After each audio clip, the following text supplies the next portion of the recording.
Yeah. Where are you coming from? LA. LA? Yeah. Oh, okay. So you're used to all this crazy rating nonsense. Oh no, I don't play in LA. I don't have You any. didn't play in LA? No, I don't have time. I thought you were a pro. Everybody's a pro, man. Come on. Everyone's a stop pro. lying. Yeah. Stop lying to me, man. Come on. Are you vlogging? Hmm? Are you recording? No.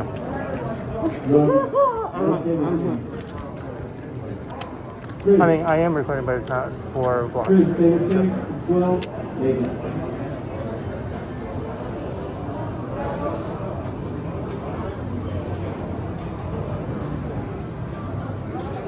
Oh wait, it is for a vlog.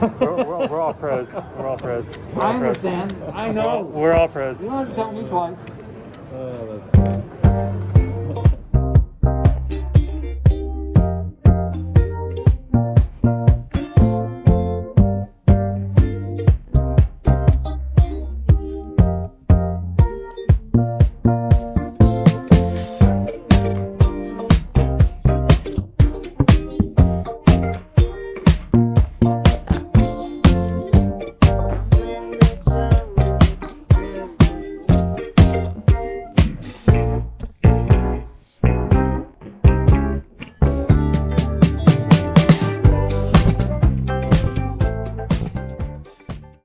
Welcome to the poker vlog. My name is Tom, and this is a brand new channel where I plan on documenting my experience as a poker enthusiast and welcome you to come along for the journey. In terms of stakes, I'll be playing a mix of 2-5, 5-10, and up. Lastly, if you enjoy the content, I encourage you to smash that like button and subscribe to this channel so you don't miss any future videos. It'll help the channel grow and also give me an idea how many of you out there enjoy watching these videos. This is episode 1, and for this one, we'll be playing our first session at Caesar's Palace in Las Vegas, Nevada. I was traveling to Las Vegas for business and thought it would be a great opportunity to drop in and take a look at the action. I'll be in town for a week, and I'm hoping to put out at least 2 or 3 different videos of my sessions. It's been nearly 2 years since I've been to Las Vegas, and not a whole lot seemed to have changed with the exception of fewer visitors outside of the weekends. It's my first time staying at Caesars, and I'll be staying at the Octavius Towers, which has a nice view of the swimming pool, and it looks pretty awesome from the hotel room. Oh well, maybe next time. Let's get started with the poker. We sit down at the Caesars 1-3 no limit game with a $300 max buy-in while waiting for the 2-5 game to start. I've been sitting at this table for about 2 orbits, and it looks like your standard 1-3 no limit table. First notable hand we look down at is Ace-King under the gun. As we look down at our cards, we see a mid-position player loading up for a raise. We limp in for $3, and the middle position player makes it 15. The small blind calls, and so does the big blind. With $45 in dead money already in, we raise to $75, expecting to get mostly folds, as this is one of the first hands I've played. The opener, small blind, and big blind all fold, and we take this small pot down. As I get called for the 2-5 game, I stop filming, which turns out to be a pretty big mistake at the time, as I miss recording a doozy of a hand. I am in the small blind and get dealt pocket threes. There are 2 limpers to me, and I complete for $2 more, and the big blind raises to 40. Both limpers call, and I call as well, playing $400 effective. With $160 in the pot, the dealer puts out a 7-7-3 board with 2 diamonds. It doesn't get much better than this, as we find ourselves with a full house here. I quickly check over to Big Blind, who bets $50. One of the limpers calls for 50, and when it gets back to me, I shove for 350 more. It is absolutely clear that the Big Blind has a big pair here, which is confirmed when the Big Blind set calls and the mid position limper folds. The turn is a 10 of spades. And the river is the inconsequential deuce of spades. We table our hand, and the big blind shows pocket kings. Like travel America, do martial arts. We find our way to the 2-5 table, and within the very first down, I've come to realize a few things. Our table captain is in seat 5, directly to my right.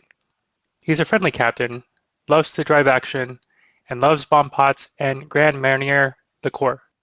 As we will find out a little later, it will turn out that it's his favorite beverage.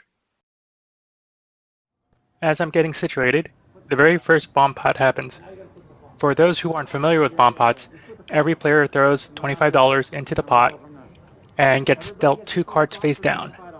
The dealer then immediately deals the flop without any further pre-flop action. This can be an interesting dynamic, as this means that anyone at the table can have any 2 cards. It could be aces, 7 deuce, or even the jack 10 offsuit. The dealer puts out the flop of queen 9-4 with 2 hearts. I am in the small blind, and the flop checks around 8 ways. You understand? Turn, baby. The turn is a jack of spades. An early position player bets $55. A late position player behind him calls, and I elect to call. The river is a jack of clubs. I check, early position checks, and now the late position bets out $125.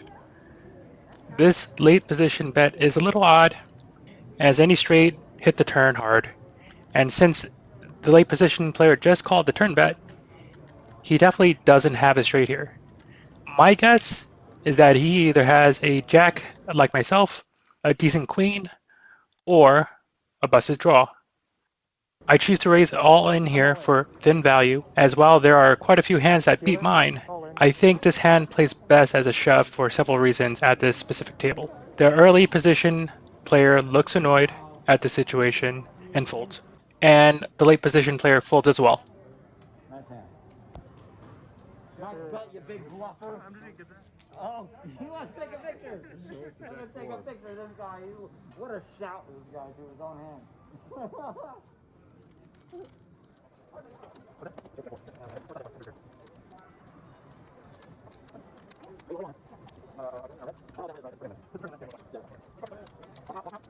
Now, if you're looking at this footage and you're thinking to yourself that it looks pretty familiar, you would be right. This is the clip that I showed at the start of the vlog. Here, we find pocket kings on the button amidst a riveting conversation. The entire table folded around to me, and right now it doesn't look very good for action. However, we do have a interesting dialogue happening with half the guys at the table, including the big blind, who's getting entertainment out of our pro conversation. I raise to $20 on the button with pocket kings. Both the small blind and big blind call. The dealer puts out ace king 4. Given the formation of this hand, I don't think that the small or big blind can ever be that strong here, so I like to check behind. The turn brings a queen of clubs. Not entirely a brick here, but I'm not overly worried about this so far. The small blind checks. Now the big blind bets out for $45. And I decide to call and evaluate what happens on the river. We're heads up to the river, which is the 8 of spades, pretty much a brick. And the big blind isn't done betting just yet and bets out for $110. Folding here is really out of the question, as his range is just so wide in this situation, as I think I'm leaving value off the table, especially given how actively involved I've been so far. So that leaves one option, and that's to raise, and then fold to any further aggression here. Fortunately, the big blind decides to just call. I'll let the rest of the video clip describe what ensued. You got big slick over there? No. Hey, Jack. Oh, 3 kings? Holy moly. Nice hand. That's not much. Thank you. Bro.